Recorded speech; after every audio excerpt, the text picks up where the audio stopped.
دوستان به بخش دیگری از درس‌های آموزش الفبای فارسی ما خوش آمدید. امیدوار هستم که دفترتون را آماده کرده تا محتوای این درس را بنویسید. گفتنی هستم که آموزش این درس ها البته کاری خیلی آسان هم نیست، اما اگر تلاش بگمارید حتما یاد میگیرید. البته کوشش میکنیم که کیفیت درس های ما از این هم در آینده بهتر و خوبتر شود، فقط به خاطر شما. و در آینده البته متنها را هم برایتان پیشنهاد میکنیم، متنها به شکل خبر، متنها به شکل داستان، متنها به شکل شعر و شما هر وقتی که این درس ها رو تماشا کردید یا متنها را خواندید میتوانید برای ما سوال بدهید. ما با سوال هایتان آماده هستیم که پاسخ بدهیم و امیدوار هستیم که شما موفق باشید. حرف خ.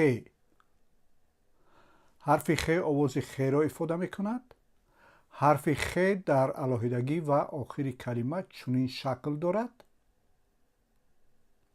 حرف خ در اول و مابین کلمه به این شکل است که این شکلش را شکل خرد میگویند و این شکلش را شکل کلان. همان گونه که میبینید حرف خ مانند حرف ه است، با این تفاوت که خ در بالایش یک نقطه دارد. و حالا توجه کنید به مثال ها با حرف خ. خ، الف، نون و هی هوز در آخرش همش چی میشود؟ خانه. خ، واو و ر میشود خور و دال در بالایش علامت فتحه یا زبر میشود ده و این هم نون همش چی میشود؟ خوردن. و این هم خ در بالایش علامت فتحه یا زبر میشود خ، ب در بالایش علامت فتحه یا زبر میشود با و ر همش میشود خبر.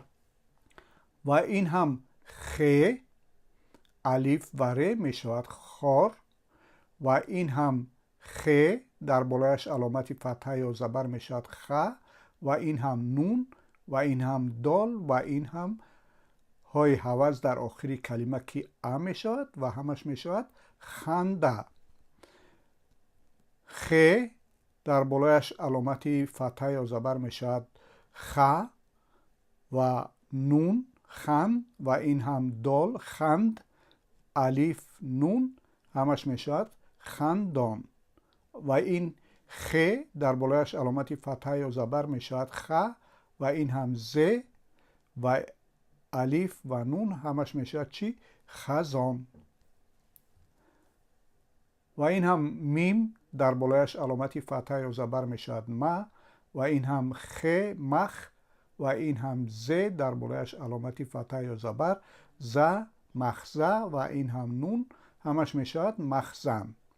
و این ب در بالایش علامت فتحه یا زبر میشود با و این هم خ و این هم ت همش میشود چی؟ بخت.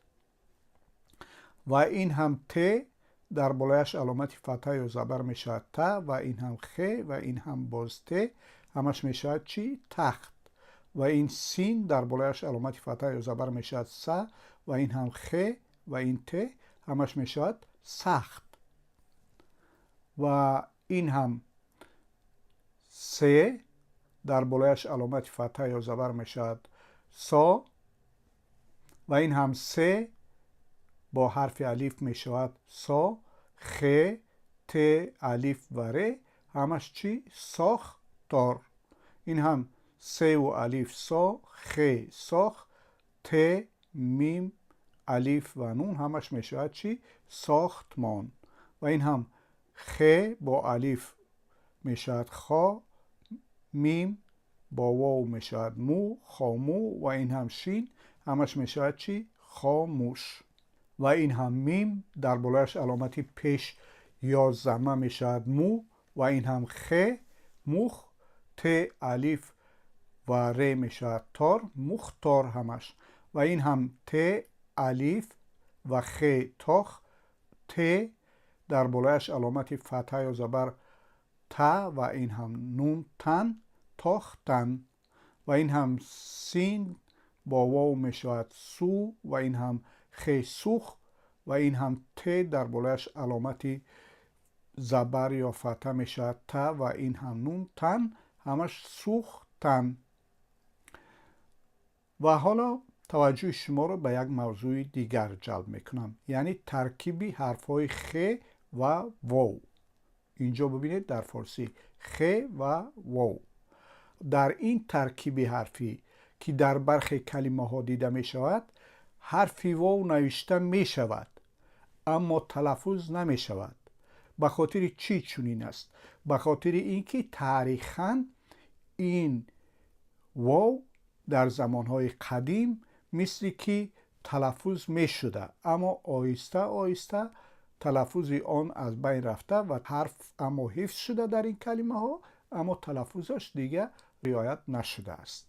مثلا خ، واو، الف، ب می شود خوب. خ، واو، الف، نون، دال در بالایش علامت فتحه یا زبر ده و این هم نون، همش می شود چی؟ خواندن. یا این خ، واو، الف، سین، ت در بالایش علامت فتحه یا زبر ت و این هم نون، تن، خواستن. و اینها هم کلمه هایی هستند که ریشه شون از همین کلمه های بالا است، مثل خواننده. اینجا که میبینید خ، واو، الف، نون در بالایش علامت فتحه یا زبر و باز هم نون، د و های حوض در آخر ا می شود، همش می شود چی؟ خواننده، خواننده.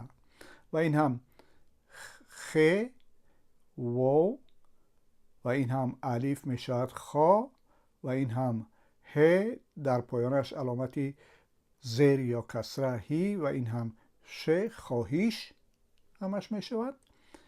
و این هم خ، واو، الف، های حوض در بالایش علامت زبر یا فتحه و این هم ر همش چی می شود؟ خواهر. البته به تدریج در آینده ما حروف بیشتر را که یاد گرفتیم می توانیم کلمه های بیشتر را با حرف خ باز بنویسیم. دوستان، اینک درس دیگری را از سلسله درس‌های ما درباره الفبای نیاکان تماشا کردید و شاید محتوایش را هم به دفترتان نوشته باشید. و اگر سوال یا خواهش یا پیشنهاد یا انتقادی داشته باشید، لطفاً زیر ویدیوهای ما بنویسید. ما خوشنود میشویم از هر گونه همکاری شما، چرا که این ویدیوها از آن شما و برای شما هستند. فقط هدف ما پیشرفت شماست. امیدوارم موفق و منتظر درس‌های آینده ما باشید.